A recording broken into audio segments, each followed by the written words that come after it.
So in my last video, I talked about humanism, which is the idea or notion that human well-being is the ultimate purpose for human action and behavior.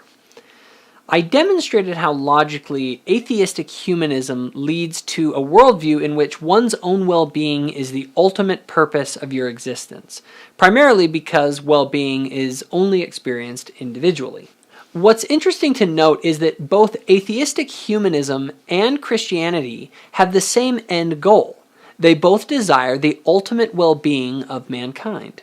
In this sense, Christianity is indeed humanistic. However, they have very different frameworks for going about achieving that end and have very different notions about what ultimate well-being actually is. Now, just a point of clarification, in this video, if I use the word humanism, I am referring to atheistic humanism. Also, Christianity is very diverse, and here I will focus on generally accepted Christian ideologies, and specifically the ones that I find most compelling. Also, please note that I am not trying to prove Christianity in this video. I just want to explore where Christianity logically leads us if we grant its premises, and how that contrasts with where humanism logically leads us. The first and most significant difference is how the two vary in the way that they view ultimate justice. Humanism says that man is the measure of all things, and on this view it logically follows that if you can get away with it, you can get away with it. There is no ultimate justice, only local man-made justice. Christianity, on the other hand, says that God is the measure of all things, and that you can't get away with anything, because built into the very nature of reality is justice, and in the end, there is a final accounting for all injustice. When justice is merely a human construct, it basically is nothing more than a collective preference. It's mob rule, or perhaps the rule of some human leader or leaders. This notion is captured very accurately in the phrase, might makes right. On this humanistic view, power is incredibly important because the only way to get the justice as you see it is to get power so that you can enforce your view of justice, which is essentially nothing more than your own preferences. This is quintessential Machiavelli. Machiavelli is most famous for the notion that power is ultimately what really matters, because justice is determined by those with the power. So if you have to use immoral acts to get power, the ends justify the means. On this worldview, it seems that any action that enhances your well-being is justified even if it harms the well-being of another person. On the other hand, Christianity has a very different worldview because ultimate justice is defined by and rests in the hands of an all-good and all-powerful third party. The classic novel Crime and Punishment deals with this issue of escaping local justice but not being able to escape ultimate justice. In the book, the main character, Raskolnikov, kills a nasty old moneylender who mistreats the poor regularly, and he gets away with it. He also is able to make a very rational case for the reason why his murder was justified in his own mind. But in the end, Raskolnikov can't shake the guilt because he knows that there's another source of justice that will hold him accountable for all his actions, whether he thinks he got away with it or not. If Raskolnikov had no such notion of ultimate justice, he could have gotten away with it. The moral of the story is that there is a final accounting, and no one gets away with anything because there is a source greater than man to which we are all held accountable. The Christian notion is that God has ordered the universe in the only way possible to produce maximum well-being for his creation and his children. The very laws of nature, both physical and metaphysical, all exist to produce maximum well-being if followed. On the Christian view, it isn't so much that God punishes you, but rather that you punish yourself by violating his laws. The idea is that the same laws that allow us to fly to the moon are the same laws that cause a plane to crash into the ground and kill everyone on board. The justice of God is merely the natural consequence that arises when we violate the flow of reality, which is meant to lead us to ultimate well-being. The Christian idea is that you can't ever get away with anything because consequences, aka God's justice, are built into the very nature of reality. a reality designed by God to help us find our ultimate well-being if we flow with, rather than against, the currents of reality. Sin and disobedience in the Christian tradition are when we run contrary to the reality God has created for our own well-being. When we go off the straight and narrow path, hell awaits us. Not because God beat us with a rod, but because the nature of reality is that when you drive off a cliff, you will be smashed upon impact. God doesn't lock you in his eternal prison. You walk right in yourself. It is often said that America was built on a foundation of Athens and Jerusalem. From Athens comes the idea that the people, not the dictator, rule on earth.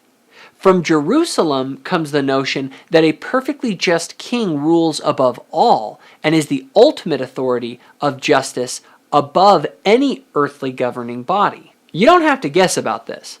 The founders wrote down this very notion. They said, "We hold these truths to be self-evident, that all men are created equal, that they are endowed by their Creator with certain unalienable rights, that among these are life, liberty, and the pursuit of happiness, that to secure these rights, governments are instituted among men, deriving their just powers from the consent of the governed." This is the notion that governments exist within the confines of securing God's justice, and that when a government abuses God-given rights, it is by definition unjust, and that government should either be altered or abolished.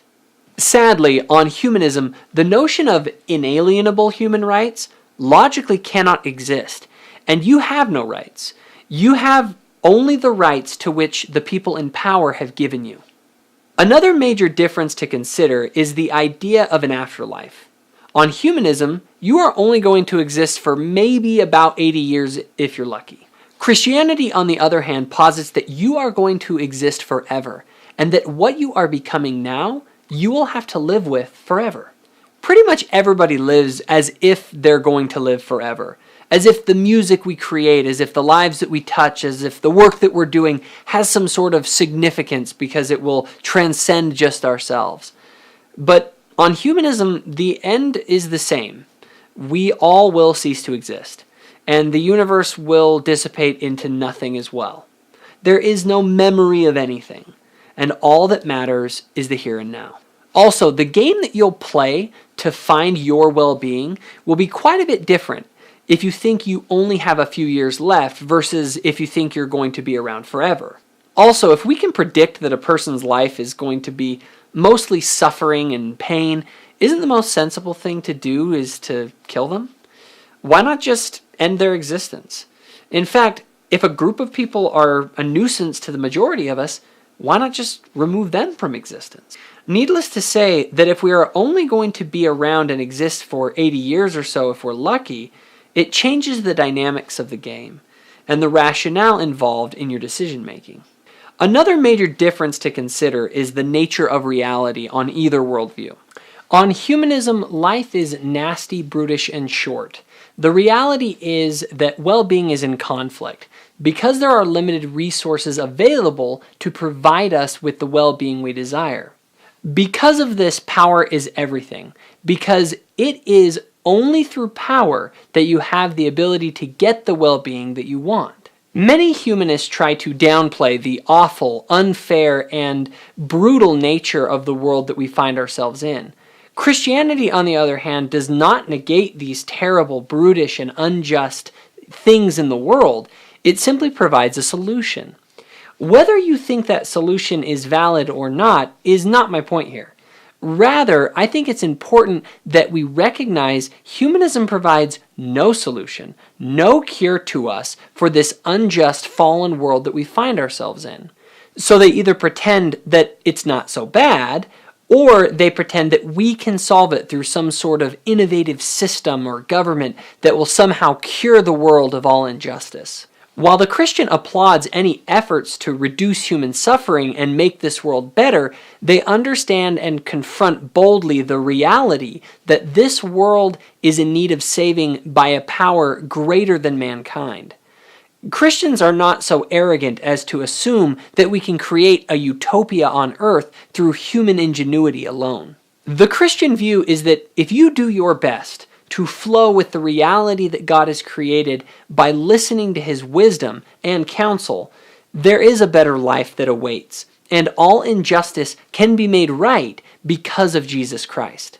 It is a message of hope and peace and justice, with the idea that these notions are not just human constructs, but fundamental aspects of reality, because God Himself is the author of reality. I want to end this video by saying that this is not some comprehensive breakdown of the differences between the humanistic worldview and the Christian worldview. Nor am I really making a positive argument trying to prove Christianity. This video is meant to be an exercise in which we examine where either worldview leads us logically if we grant either worldview its premises. It is my contention that humanism, even if we grant its premises, only leads us to a hopeless world of injustice where the only things that matter are power and preference. On the other hand, if we grant the premises of Christianity, there is hope, there is ultimate justice, there is a chance that all things can be made right. There are things like inalienable human rights. On the Christian view, life is an incredible and meaningful journey through a fallen world to a destiny of our own choosing. We should never forget that it is the Christian worldview that has provided the moral underpinnings of Western society's advance. Humanism, unfortunately, is no replacement for Christian moral ideals. Hey, if you enjoyed this video, give it a like and hit the subscribe button. Thanks for watching.